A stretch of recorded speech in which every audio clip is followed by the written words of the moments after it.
So we'll be talking about promotion optimization today, balancing revenue and profitability. Obviously, it is a trade-off, and both have their thing shared to say.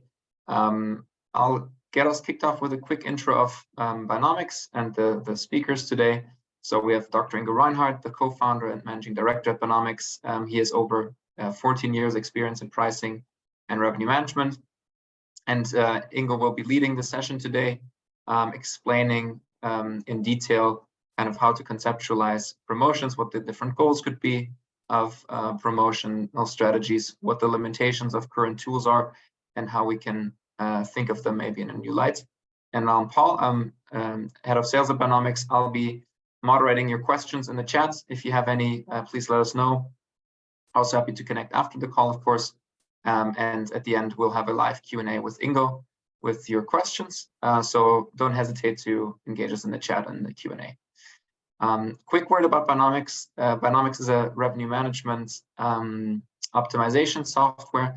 So there's 4 things that set us apart. Number 1 is our holistic approach, which Ingo, I think, will touch upon in parts today, and we can tell you more in a potential demo. The predictive accuracy of our tool, the speed of the software, and in the end, higher profits, which are obviously the goal. And with the topic of profits, I hand over to you, Ingo. That's part of our conversation on promos today. So I'll let you start with the content here. Yeah, thanks, Paul, for the intro, and thanks everyone who's joining today for taking the time. I think in some parts here in Cologne, Germany, we had a holiday yesterday, so some people might be on vacation today. So, but that shouldn't keep us from discussing what I think we like most to discuss. So, and that's in today promotion optimization, and I think it makes sense when we talk about promotion and optimization. I think it makes sense to start at why we're actually talking about promotions. What are the objectives that we have with them?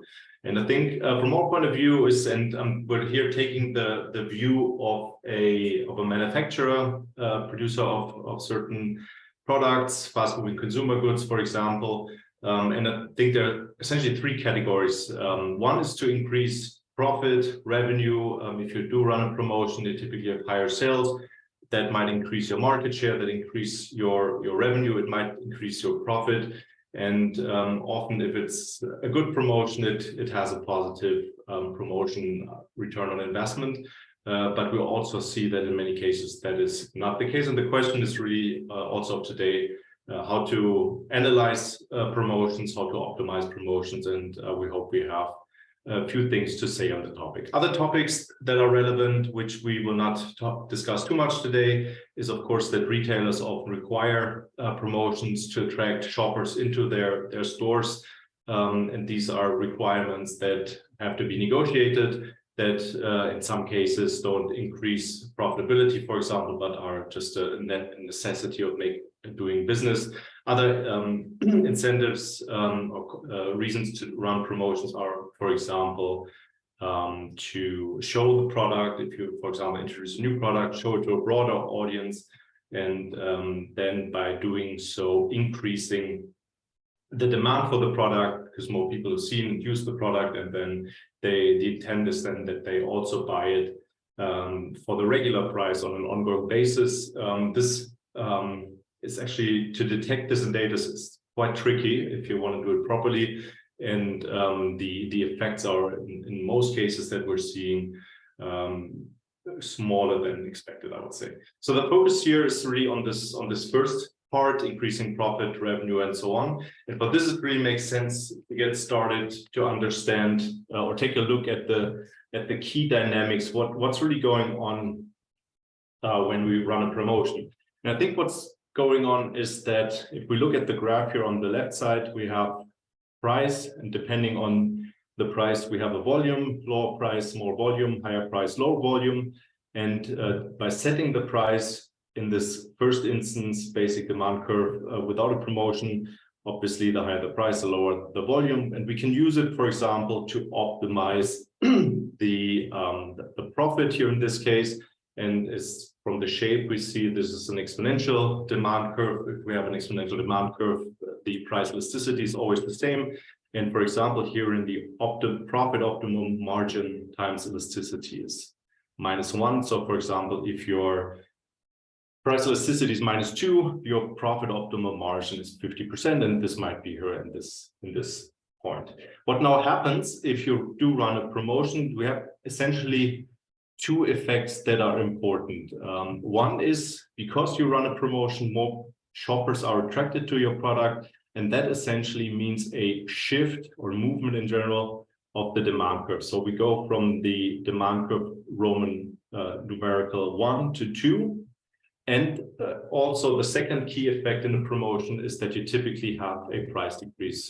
That's not always the case, but in most promotions you have this increase in demand because you do promote the product with extra measures, and then you do have a price effect. And the whole promotion overall is the combination of these two effects. So you have a different demand curve and you move on the demand curve. And if it's a good promotion, if you're, for example, looking at profit, then this green area should be larger than the orange area, including the orange area that's covered by the green one. So this is the basic dynamic. And I think in most cases, when this is analyzed, most people look at something like a promotion elasticity. And we just want to highlight that this doesn't typically capture the essence of what we want to do.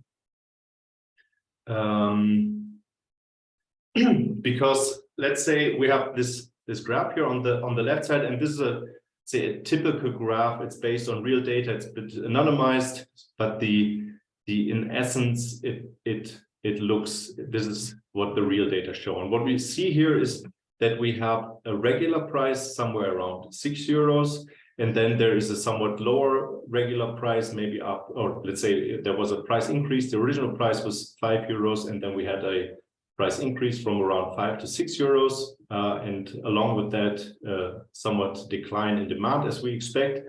And then we have somewhere around the 3 euro mark, our promotion prices with a much higher demand.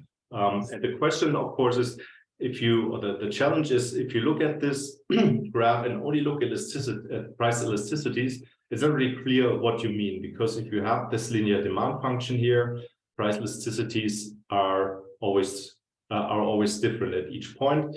And in particular, let's say you have determined this demand per the fat line here using regression analysis, then you have a price elasticity of -4.8 at the high price point, -2.2 around at the low price point. And if you stay on this curve, you have -0.1 at the 3 euro mark. And if you want to look at price elasticities, promotion price elasticity, so going from either the 5 or the 6 euro mark to the high price, you would actually need to have a different line connecting the points, and then you have somewhere price elasticities of -2.2 to -3.3. So this is just to highlight that it's really difficult to capture the promotion effects by looking at price elasticities purely because they're always different in each spot, and they're particularly difficult to capture in something like a promotion price elasticity. And this is just a warning, because we see that a lot, and I think just from an analytical point of view, it doesn't make too much sense. So for us, we will put that a little bit aside and look at the dynamics of what's going on with promotions. So I think the core question when we talk about promotions should be, why are there, and when we look at most products that are being promoted, we see promotions in some weeks, but not all weeks, which is, I think, what most of us are experiencing or seeing. But the question is, does that actually make sense? And the reason for that is, if we have essentially the same demand in every week, we're faced with the same demand in every week. And you remember the promotion effect that we saw on the previous slide. We have here on the very left the non-promotion demand curve. So if we are selling at the unpromoted products, we can sell a maximum of 1,000 units, and then we lose about 10 units for every euro price increase until we don't sell anything at 100 euros. if we have run a promotion, for example, we position the product differently in the store, we get this purple line here, which is much steeper. At a price of 0, it goes up to 3,000 units. But because people don't want to buy the promoted product, if they see it's more expensive than the regular price, it goes to 0 at around 80 euros. So those are our two demand functions. And then we have, in this example, variable costs if you go to the middle of 30 euros, and the promotion investment per product is 5 euros. And resulting from that, we get the two profit curves we see here in the middle of the graph. And that shows that the non-promotion price optimum is at around 65 euros, and the profit optimum for the promoted case is at 55 euros. And in this example, the promotion is more profitable than the non-promoted weeks. So if this is the case and every week is the same, this company should actually run ideally a promotion in every week. If it was the other way around, it should, if it doesn't have to, because of the retailer, essentially never run a promotion. So I think the first insight we have here is that there need to be specific reasons why we do run promotions, not in every week, not either in every week or in no week at all, but we have a mixture as we're seeing in most cases. So, and there are essentially, I would say, 3 key reasons why this might be the case. And the first 2 are particularly important because the third one we're not really seeing in reality. So the first one is, as most companies, if you look at the strategy of what companies want to achieve, do they want to achieve profit maximization or revenue maximization objective? Most companies tend to fall somewhere in the middle. So they are aiming for a mixture of a profit and revenue optimization. And here a promotion strategy can help. We'll go into this on the next slide. And the other important case is if you have dependencies between the sales in different weeks. So for example, you have products that have a longer shelf life that you don't need to buy every week. Let's say like spaghetti or pasta that you can store for a couple of months at home, and where you can buy. Some people look for promotions and others just buy whenever they're at the store. So there are different strategies. And in this case as well, promotions can make sense. And we'll just briefly look into these 2 cases. So the first one I mentioned is the trade-off. And if you're maybe following some of our content, particularly when we're talking about pricing strategy, we see that most companies, as I said, don't follow a pure profit maximization or a pure revenue maximization objective, but typically aim for something in the middle. And that's typically called something like profitable growth. And it means you're aiming for some place here in the middle. And if you're in a case, not like in the example we had before, where the promotion already was more profitable, but a case where, let's say, the weeks in which you don't have a promotion are more profitable, whereas you have higher revenue in weeks that you promote, you can achieve a higher combination or a better revenue profit combination by running promotions in maybe half of the weeks, a third of the weeks, and so on. Anyway, in a combination, then you would achieve with either pure strategy of only running promotions or never running promotions or having something like an everyday low price. So this is one of the reasons why it might make sense to do promotions. The other one is, as I mentioned, if you want to essentially use promotions to differentiate your prices. And this is something that probably most of us have seen already, this graph here. So again, we have sales versus price. We have our unit costs or COGS here. And if you are aiming for the profit optimum, let's say you're just selling at one price point to everyone, then the profit optimum is somewhere here. Again, we can use the rule margin times elasticity is -1 to find this optimum here. And then let's say all the green area would be the profit we can gain from finding the profit optimum. So we would look for a rectangle here that's as maximal size, and that's the profit we can get from a single price point. So if we now, and this is actually the sort of the dream of every pricer is to differentiate prices in a way that you can actually not only get this rectangle, but actually the whole triangle underneath this curve here between COGS and the demand curve, which is in its maximum, probably in most cases, impossible to achieve. But you can use, for example, promotions to differentiate in some way. And that works in cases where you have, let's say, we have a week on promotion, a week off promotion. And essentially you have, as I said, a product that has a multi-week shelf life. So people don't need to buy it in every week. So you have dependencies between the demand of the different weeks, in the sense that if you have the people who are, say, price sensitive, they will only buy at the promotion price. They come in and buy only in the promotion weeks, and you have people with a higher willingness to pay who also pay the regular price, and they come and buy whenever they're in the store, and some of them will buy in a promotion and some of them will buy at the regular price. And what you get as an extra in this case essentially is the higher willingness to pay of these shoppers in the weeks where you don't have promotions. So I think the important takeaway here is that this is something that works only if there's dependence between the sales of the different weeks. So if you have something like super fresh fruit, where people just if they want to have it, they need to buy it immediately, then this strategy doesn't really work, and it would make sense to have the same offer every week, if not something else changes in the demand situation.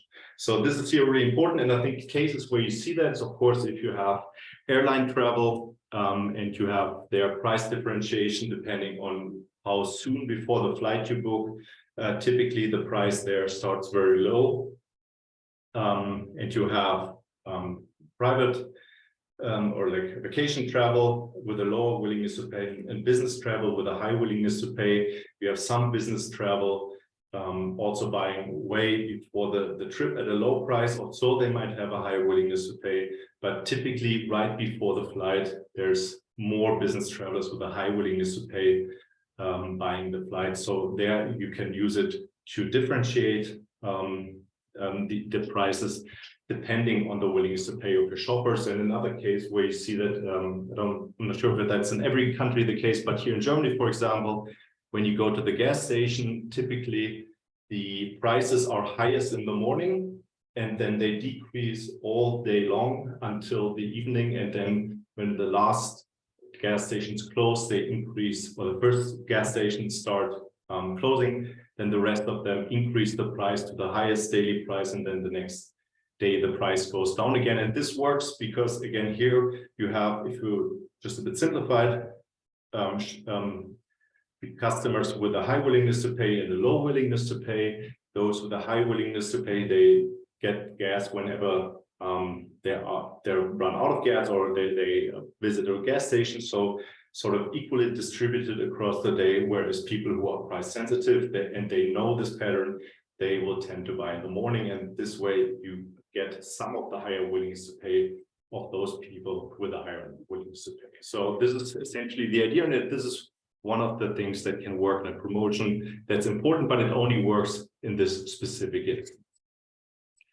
So far, I would say we have looked at promotions in a very simplified way, just a single product with a single type of promotion. But of course, in reality, promotions are a bit more complicated. I think there are 3 dimensions in which they are complicated.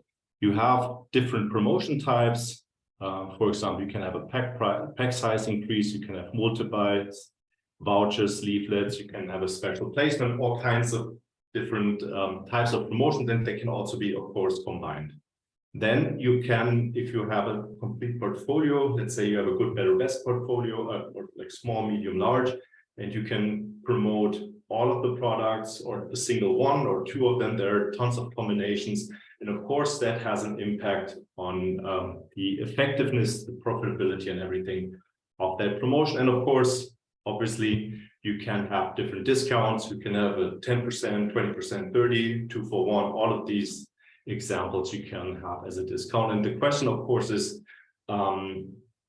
which discount should you use? And when you use something like the promotion price elasticity, this is the one where this can help. It's really difficult to use it with the other measures, particularly the one when it's about product selection, because if you just have the promotion elasticity, it doesn't really get the difference between, for example, promoting all products in your lineup versus promoting just a single one. And of course, these are the three key levers.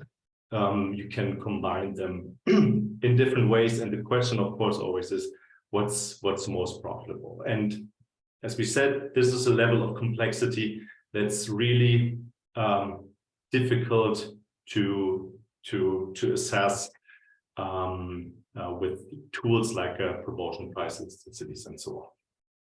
So I think for next 5 minutes, I want to just quickly talk a little bit about how we suggest to solve this problem, to really deal with this type of complexity that we have just opened on promotions. And the technology that we're using is, and I won't go into too much into details, we have lots of material on this, so just explain very quickly and then show an example. Is the technology that we have is what we call the virtual shopper, and the idea is that we create in a system these virtual shoppers. They behave like real people, and you can show them, in this case, the different types of promotions, the different discounts, and so on. And they make decisions like real people, and that as a user allows you to essentially assess how different promotions will perform in the market, whether you look at revenue, profit, promotion ROI, or anything else. And I'll just show this in a simple example. Well, can you see my screen? Yes. Perfect. So it's a super simple example. So we're running a small shop in our front yard. We're selling apples, small apples and large apples. So we sort of have a little bit of complexity, not just a single product, but we have two products, and we have a competitor who's still lagging behind in his offer, only offers peers all the same size. And what we do is, so we have these apples, and we can run a promotion A, super simplified, which we're not doing at the moment. Competitors also not doing anything, and we are selling the small apple at 90 cents, the large one at 150. Competitor sells at 130.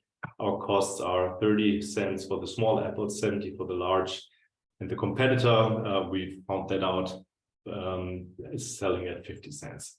So, and what we can now do is we can essentially look at this case. So we have somewhere around 1,000 potential customers or shoppers. About half of them buy something, and these here are the products they are buying.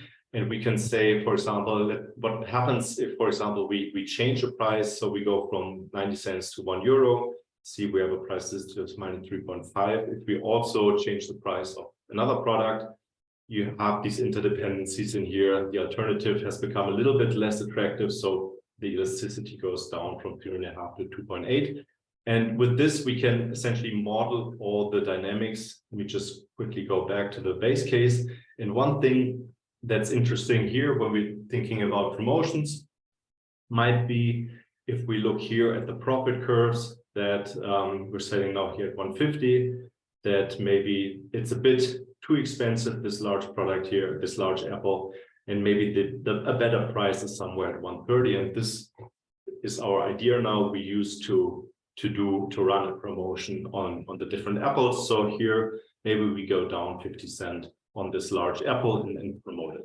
And the way we do that is that we essentially say we run this promotion here, and we already see the cost went up from 70 to 75 cents. That's because we have a 5 cent cost for the promotion. We have to position the apple differently and so on. In real life, it wouldn't be the positioning, but it would be something maybe that we have to pay to the retailer. In any case, the costs have gone up, and let's compare these situations. So here we have the base case we had before with our apples and the competitor here, the competitor product, the units. And now let's look at the case where we just promote the large apple. We see that the large apple has massively here increased in sales, somewhat at the cost of the small apple and our competitors. And as we said, one of the key questions that we have in promotion, and that's the one this example here focuses on, is what type of products or what products should we promote? And here the options are essentially, should I just promote the large apple, the small apple, or maybe both of them together? And here's a really nice way, or I think the way it should be, way of looking at it. So when we look at sales units, we see that promoting both, so we would expect apples produces the highest unit sales for us. So we go from somewhere around 320 to around 600 here. But when we then look at revenue, we see that with both promoted, because we sell more of the small apple, we see that we're doing a little bit, we're still doing, our revenue is increasing here if we sell both, but our profit here also increases just a little bit. So we see that in this case here, if we go from the base case to promoting both apples, that both our profit and our revenue are highest when we promote both of these apples. So this just gives us a first insight into how to select the products which we want to promote. This was just one dimension. We could also, for example, if we have insights on different, or have the option to run different promotions, not just promotion type A, but different other promotions, we can compare these as well, and we can also look at different discounts. But I think this is a way to deal with the complexities, at least one in this example, one dimension of the complexities, and we can do the same with the other types of complexities that we've opened up in the discussion. With that, and I think with only 2 more minutes to go, let's go back to the presentation. Paul, do you see it? Yes. Yeah, let's go back to the presentation with to the questions with this. Yeah, sounds good.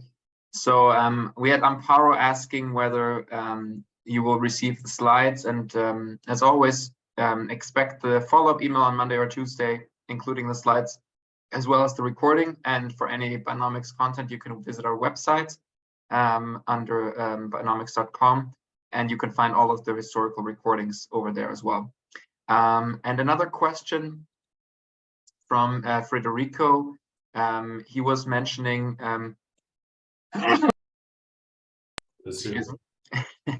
he was mentioning the sales dip in the weeks after the promotion, if they should be included as part of the promotion effect. So basically the cannibalization of sales that we see after promo weeks. Yeah, so I skipped this and considering the time, but I think it's a good question to come to this. I think there are different effects that need to be considered, and this is here in the case of computing the promotion return on investment. So you have the direct effect if you promote a single product on that product itself, that you need to consider. Maybe it goes up in the first case in the example that I showed. But you have typically, if you're not promoting all products in your lineup, a negative effect on the other products in your portfolio. So this needs to be considered. Then you have, and this is what you mentioned, the loss in because people stock the product. And I do this also with a number of products. Let's say you buy pasta and it's cheap, and then you have enough for the next 2 months or so. So this is a negative effect. But you do have also long-term the effect that you might gain additional shoppers that otherwise wouldn't buy your product. So they have noticed your product in a promotion and then continue buying it. So these are the different long-term effects that need to be captured. As I said, some of them, particularly like the long-term increase in audience, are somewhat difficult to capture, but to really get everything that's relevant, these are the things I think that need to be considered here. And you're absolutely right that you need to consider the dip you have in the follow-up weeks. Mm-hmm. Great. So then another question from Amparo is, do you model the behavior of individual shoppers and roll up the total sales, or individual customers, sorry, and roll up the total sales? What simulations do you use agent-based? So I'm wondering whether this means retailers as customers or shoppers as customers. Not sure if I got the question, but so what we do is agent-based, and it models the behavior of the shopper, so the people who buy at the store. You can modeling the behavior of your retailers is of course much more difficult, because it depends a lot on like the individual counterparts. And this can be done by, for example, looking at different scenarios and how they would react. But what's really can be modeled very well, also using different data sources, is the behavior of shoppers, because there we can use the large numbers of shoppers to understand not just the behavior of individual people, which is difficult to predict, but the behavior of groups, which is much easier to predict. All right. So, yeah, shoppers as customers, indeed. That's what he meant. So indeed, we're not modeling in the individual because they're unpredictable, but the group, of course. So let's jump maybe to the next slide here. And I'm just want to highlight our next session of Buynomics Talks with an expert on the psychology of pricing. We call the series Buynomics Talks, where we have yeah, an expert speaking with Ingo about a deep dive topic. A couple of weeks ago, we had pricing roadmap with our friend Ulrich, and next we will have the handbook of psychology of pricing. So anything behavioral pricing we'll cover there. And if you're in the CPG space and want to learn more about the revenue manager of tomorrow, the organization, the skills, the tools needed, you can stay tuned for that in 2 weeks. Otherwise, we posted our connections on LinkedIn in the chat, so feel free to connect, and if you have more questions or just want to stay in touch. And otherwise, we'll see you at the next webinar. Perfect. Thanks, everyone, and have a great weekend. Thank you. Bye.